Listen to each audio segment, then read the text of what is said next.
Imagine holding something that was made by a slave of the pharaoh. The Bible tells us about their cries, their suffering under the whip, but for thousands of years, we had nothing tangible from their daily lives, no tool they held, no mark they left behind. That was until, in the late 1980s, an archaeologist working in the ruins of the city of Pi-Ramesses wasn't looking for slaves at all. He was looking for a palace, but what he pulled from the mud wasn't gold or a statue. It was a simple sun-dried mud brick, and pressed deep into its surface, clear as the day it was made, was the fingerprint of the person who shaped it.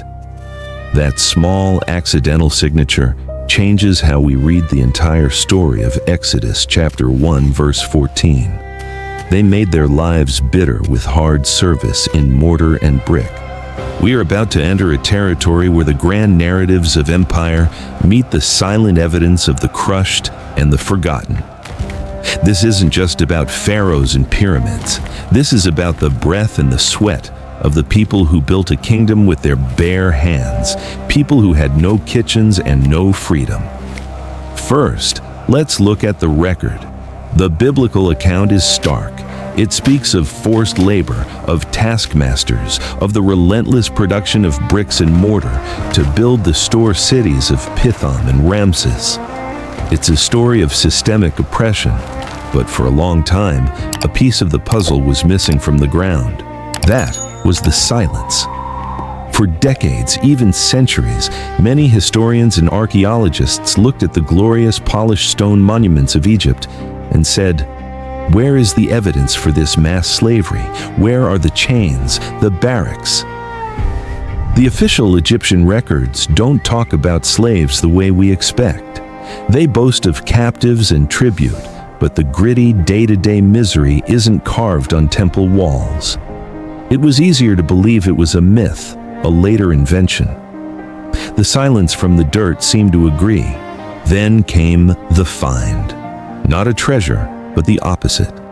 At Pi-Ramesses, the very city named for the great Ramses II, archaeologists found the industrial zone, mountains of mud bricks, and among them that one brick with a fingerprint, then another with a straw imprint, then a child's footprint, preserved in a brick that was left to dry in the sun. These weren't artifacts of state ceremony. They were the frozen moments of grueling, repetitive labor. You can almost feel the wet clay, smell the mud and the straw, hear the quiet grunt of effort as the worker lifted the wooden mold. This is the connection. That fingerprint isn't just a mark, it's a voice. It tells us that the biblical mortar and brick wasn't a metaphor. It was a massive, brutal, state-run industry. The sheer scale of the brick piles at Pi-Ramesses matches the biblical description of store cities, vast administrative and military centers built at a frantic pace. The workers here weren't skilled artisans carving hieroglyphs. They were a human machine, pressing one identical brick after another, their identity erased, leaving only the accidental signature of their touch on a piece of disposable building material. The Bible gives us the story. The brick gives us the hand that lived it. But if you think a single brick is a powerful clue to this world of forced labor, wait until we see where these workers were forced to sleep. The story gets even more cramped and even more revealing, just a few meters away from where that brick was found. We left off with that fingerprint on a brick, a ghostly handshake from the past. It proved the work was real and done by human hands. But a person is more than their labor. They need a place to sleep, to eat, to exist. So, where do you put a workforce of thousands of foreign captives and conscripted locals? The answer takes us from the brick yards to the living quarters, and it's here we truly understand what no kitchens really meant. Let's start with the record. The Bible is less specific about housing, but the implication is clear. The Israelite slaves were gathered into communities, likely near their work sites, under the watchful eye of Egyptian overseers. Their lives were not their own. But to see this, we had to find where they actually lived. For a long time, that was the silence. Grand Egyptian villas had spacious kitchens, granaries, and courtyards. Temples had priestly quarters. But where were the barracks? It was as if this massive subclass of people simply vanished when the work whistle blew. Their homes, being made of the same mud brick they produced, often didn't survive or weren't recognized for what they were. They were just lumps in the dirt. Then came the find.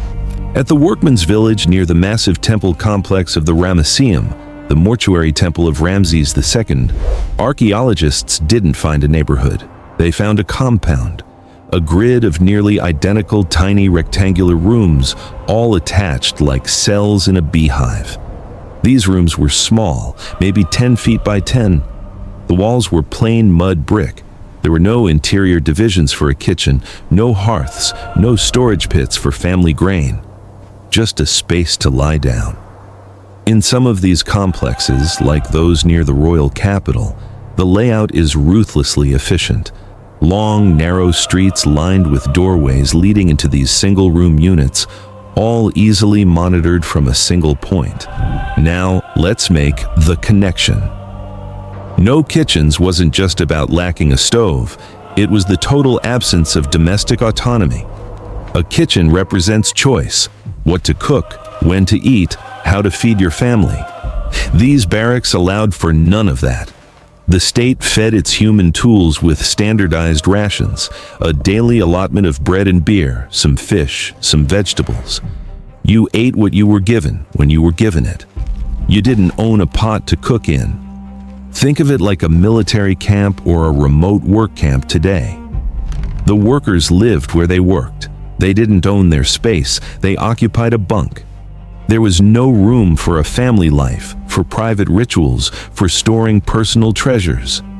The architecture itself was a tool of control, designed to house labor, not to nurture people.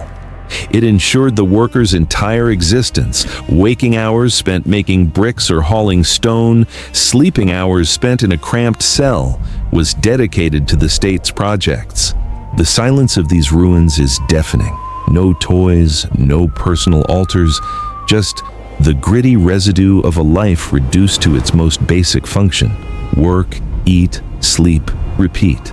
The biblical, bitter life finds its blueprint in this oppressive, repetitive architecture. But controlling where someone sleeps and eats is one thing. Controlling their very body, their legal existence, is another.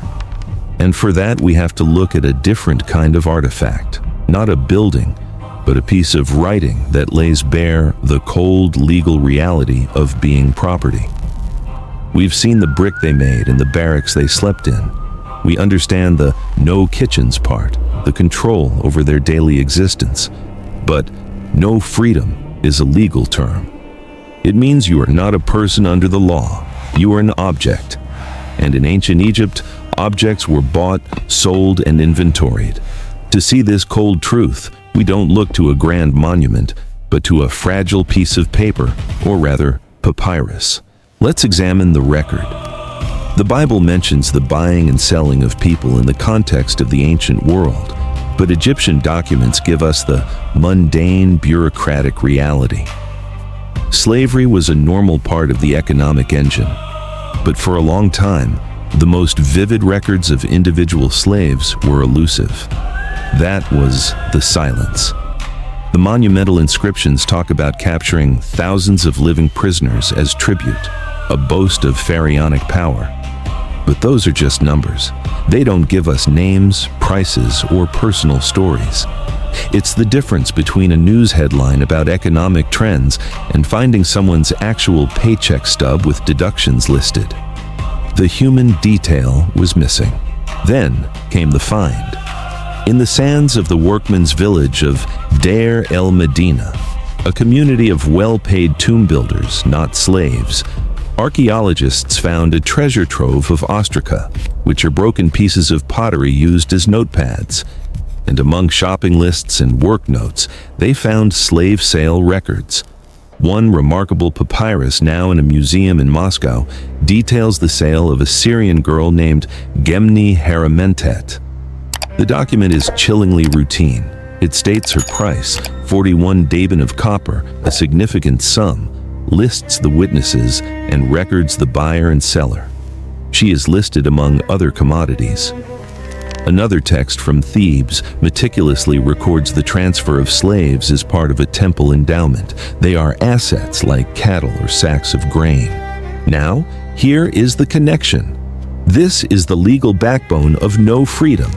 That papyrus is a certificate of ownership, Gemni Herimentet, whose name ironically means found by the god Montu, was not found by a god. She was purchased by a man.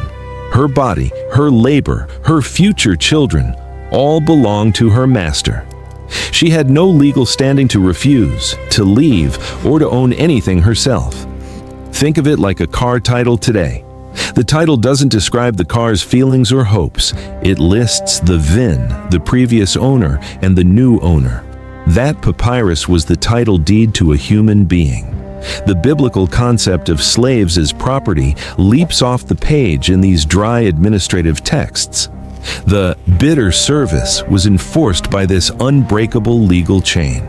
An escaped slave wasn't a refugee, they were stolen property, and the state would help get them back. This bureaucracy of bondage made the system run smoothly. It turned human misery into ledger entries. But ledgers don't show the physical cost.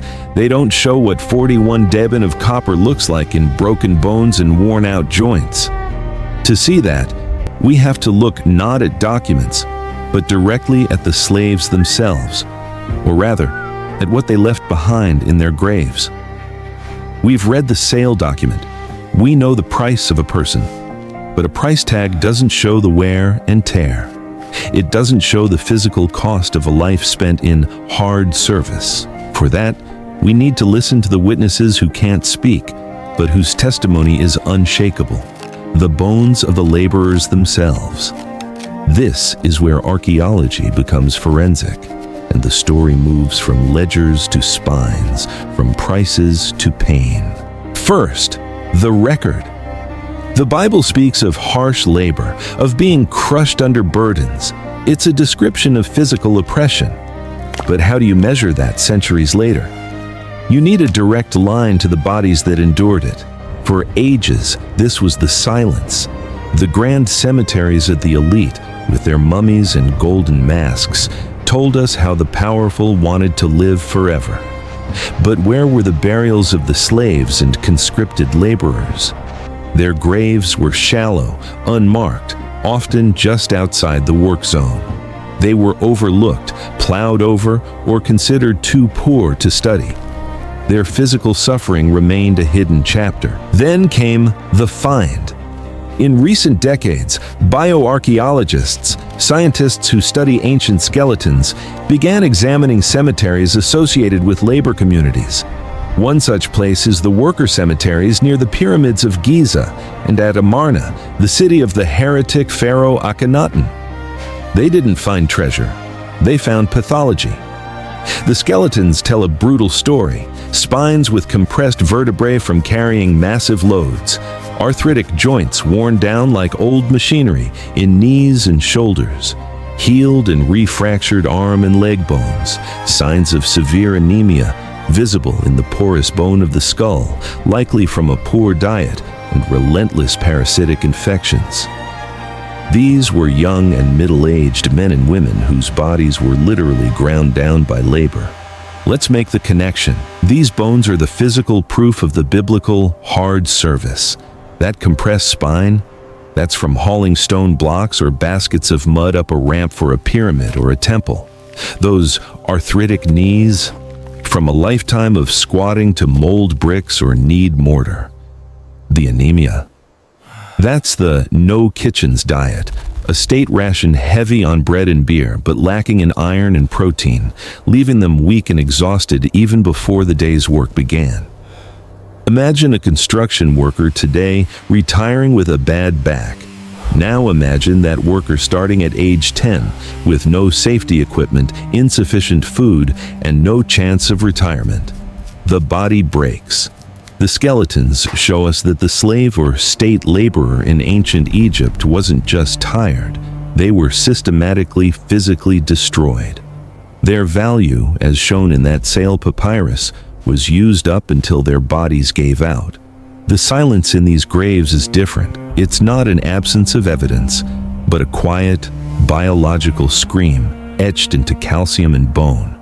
It confirms that the oppression wasn't just legal or architectural, it was visceral, physical, and inescapable. But here's a twist that makes this picture even more complex. Not all unfree lives were identical. Within this world of brutal hardship, there is a surprising hierarchy. Some slaves lived closer to power, and their lives, while still lives of bondage, looked very different from the skeleton in the sand. The broken bones from the worker graves paint a picture of unrelenting physical destruction. It's easy to see all slaves in that light, but human systems are rarely that simple. Ancient Egypt, a society built on strict order, even organized its unfree population into a hierarchy. Some slaves lived and died in the mud brick quarries, others walked the polished floors of palaces. This contrast is crucial to understanding the full, complex reality of no freedom. Let's look at the record. The Bible itself hints at this complexity. Think of Joseph sold into slavery, who ends up as the Pharaoh's chief administrator. Or think of Hagar, Sarah's Egyptian slave. Their experiences were vastly different from the anonymous masses making bricks. Egyptian art and texts confirm this. They show foreign slaves as soldiers, musicians, nursemaids, and household servants. For a long time, the silence here was one of focus. The dramatic evidence of mass labor overshadowed the quieter stories of individual slaves integrated into higher levels of society. Their lives, being less physically brutal, left less dramatic archaeological scars. They blended into the background. Then we find the evidence. It comes from tombs, not the tombs of slaves, but of the elite who owned them. In the tomb of a high official named Meketre from around 2000 BC, a bit earlier than our period but illustrative, a detailed wooden model was found showing his estate. And there, among the baking and brewing workshops, are figures of servants. They are working, but they are part of a wealthy household's economy. Fast forward to the New Kingdom, and we see in tomb paintings Nubian and Syrian slaves serving as personal attendants, fan bearers, and even trusted stewards. Papyri list slaves given as gifts to military officers or donated to temples, where they might work as weavers, bakers, or minor priests for the god. Now, here is the connection. No freedom was a legal constant, but the daily experience of bondage was a spectrum. At the top were the domestic slaves in noble homes. They might have better food, clothing, and shelter. They might avoid the crushing labor of the state projects. But their comfort came at a high price. Total dependence on their master's whims, with the constant threat of sexual exploitation or being sold away if they fell out of favor. They had no more legal rights than a quarry slave. Then there were the military slaves, often prisoners of war pressed into the army. They could earn a kind of status through bravery, but they could not leave. And at the very bottom were the state laborers, the brickmakers, quarrymen, and rowers. Theirs was the life of physical annihilation we saw in the bones. This hierarchy was a tool of control. It offered a glimmer of better conditions to some, dividing the unfree population and preventing unified rebellion. A household slave might look down on a mud-covered state laborer, forgetting they shared the same legal status, property. So, no freedom didn't always mean no comfort, but it always meant you belonged to someone else. Your safety, your food, your very body were not your own. This system was sophisticated, cruel, and designed to last. Which leads us to the ultimate question. Was there any way out? Could a slave ever stop being a slave? The answer is surprising, and it's written in the most personal artifacts of all, their names. We've climbed the harsh hierarchy of bondage, from the broken bodies in the sand to the servants in the palace. But a system this vast needs a pressure valve. What happened to the children of slaves? Could the scar of no freedom ever fade, or was it a life sentence passed down forever? The answer reveals the most subtle and perhaps most insidious aspect of Egyptian slavery, its capacity to absorb, to assimilate, and to erase identity over time. First, the record. The Bible focuses on a people who maintained a distinct identity over generations, leading to their eventual exodus. But for most foreign slaves in Egypt, that wasn't the story. Egyptian society, unlike the later racialized slavery of the Americas, was primarily concerned with culture and language, not skin color. If you acted Egyptian, you could become Egyptian eventually. For centuries, the silence on this was profound. The journey from captive to citizen doesn't leave clear ruins. It happens in the quiet spaces of daily life, a change of clothing, the adoption of a language, a marriage. Archaeology struggles to catch this transition in the act. Then we see the clues. They come in fragments. We find stelae, grave markers of individuals with foreign names who hold modest Egyptian titles, like soldier of the troop or servant of the estate. Their fathers are often listed with foreign names, but they themselves are buried in Egyptian style. In one case, a man named Apehti, a Libyan slave captured by Pharaoh Merenptah, is given an Egyptian tomb after a lifetime of service. He was never free, but he was integrated. More tellingly, we have marriage contracts from Deir el-Medina showing freedmen, former slaves, marrying free Egyptian women. Their children would be free Egyptians, with no legal mark of their grandfather's bondage. This is the connection. No freedom was often for a lifetime, but not necessarily for a bloodline. The Egyptian state had a long-term view. A captive's children, raised speaking Egyptian, wearing Egyptian clothes and worshiping Egyptian gods, could become useful members of the lower classes. They could be craftsmen, soldiers, or farmers. The brutal anonymous labor of the state projects was often done by first-generation captives. Their bodies were used up, but their children might blend in. Think of it like an immigrant family today, where the first generation struggles with language and menial jobs, but the second generation goes to school and becomes a teacher or a nurse. The key, horrific difference.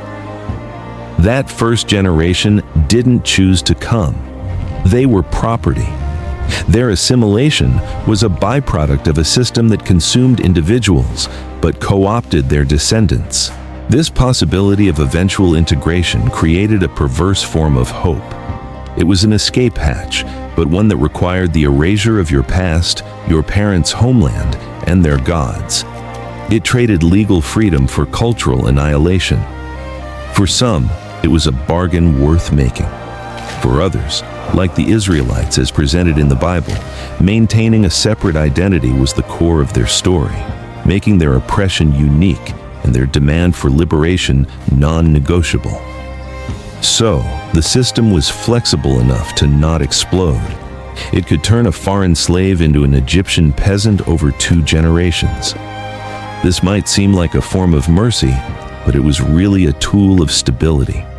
It ensured a steady supply of labor without creating a permanent, rebellious underclass. All of this, the bricks, the barracks, the bills of sale, the broken bones, the hierarchy, and the slow assimilation, paints a complete picture. But it raises one final haunting question that brings us back to where we started, to the Book of Exodus. In the face of this immense, adaptable, and crushing machine, what did resistance look like? Is there any evidence of it in the dirt? We've followed the trail from the fingerprint on the brick to the fading of a slave's identity across generations. We've seen a system designed to crush bodies, control lives, and eventually absorb the children of the oppressed. It was a machine that seemed unstoppable. But humans are not cogs. Even in the most rigid systems, the spirit pushes back. So as we close our investigation, we ask the final question. In the archaeological record of ancient Egypt, can we find any whisper of resistance? Any proof that the cry of "Let my people go" was more than a later hope, but a constant, quiet pulse in the hearts of the unfree? Let's return to the record. The biblical Exodus is the ultimate story of resistance and liberation. It is a grand narrative of divine intervention and mass departure. Archaeology will never find a pillar of fire or a parted sea, but it can look for the tremors that such a story rests upon, the evidence of unrest, of flight, of a refusal to accept the fate of being a tool. For a long time, this was the greatest silence. How do you find rebellion in the dirt? Revolts aren't built with bricks that last millennia. They are moments of chaos quickly suppressed. The official records of pharaohs would never immortalize a successful slave uprising. It would be chiseled away, forgotten. But then, we find the fragile evidence. It comes in two forms. First, the papyri of complaint. From the workmen's village of Deir el-Medina, we have letters and petitions where even the privileged artisans complain of missed rations and unjust foremen. They strike. This proves that the concept of labor protest existed. For the true slave, the recourse was far more desperate: flight. We have a handful of precious documents like the Papyrus Anastasi from the late New Kingdom, which includes model reports for pursuing runaway slaves. They describe the fugitive in detail, their appearance, skills, likely destinations. The very existence of such bureaucratic form letters proves that escape was common enough to be routine. It was a constant drain on the system. Now, let's make the final connection. These runaways are the individual, desperate acts of resistance that form the human foundation of a story like Exodus. Every slave who stole away into the desert night was a challenge to the pharaoh's absolute control. The state's need for patrols, border guards, and wanted posters admits a fundamental weakness. The human will cannot be completely engineered. The broken pottery shards with practice writing, the crude amulets in worker graves that don't depict Egyptian gods, the persistence of foreign names in slave sale documents. These are tiny acts of cultural holding on. They are not rebellion, but they are refusal. Refusal to fully disappear. Archaeology cannot prove the Exodus happened as written, but it can and does paint the perfect backdrop for it.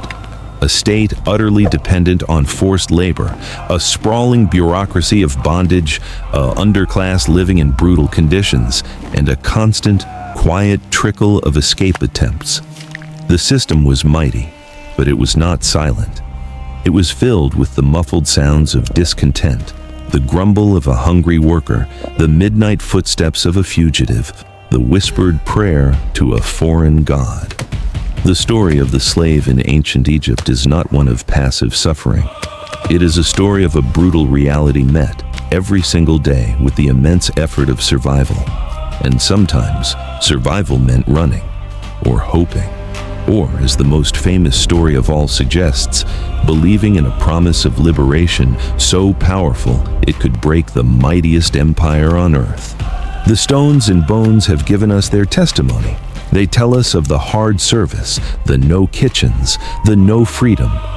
But in the cracks between the bricks and in the dust of the forgotten trails, they also hint at the unbreakable thing that no pharaoh could ever own: the hope for a tomorrow that is your own.